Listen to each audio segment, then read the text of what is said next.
காணும் பொங்கல், கன்னி பொங்கல் எப்படி வேணால் சொல்லலாம்.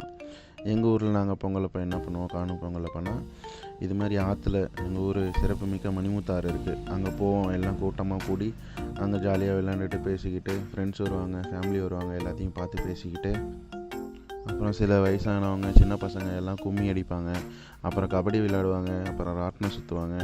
அப்புறம் அங்கே நிறைய ஸ்நாக்ஸ் விற்கும், அதெல்லாம் வாங்கி சாப்பிட்டுட்டு கொஞ்ச நேரம் எங்கள் ஆற்று மணலில் உட்காந்து விளாண்டுட்ருப்போம்.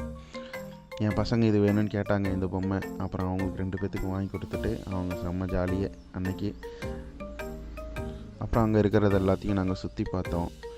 சுற்றி பார்த்துட்டு நாங்கள் இந்த காணும் பொங்கலுக்கு கொஞ்சம் வெளியில் போயிட்டோம் காலையில். அதனால் இந்த வருஷம் லேட்டாக தான் போனோம். சாயு மேகா அவங்க பொம்மையை வச்சு மண்ணில் விளையாண்டுட்டு இருந்தாங்க. அப்புறம் என்ன, இருட்டாகிடுச்சு, நாங்கள் கிளம்பிட்டோம். Tata bye bye. இனி அடுத்த பொங்கல் வரையும் காத்திருக்கணும் இந்த ஒரு நாளைக்கு.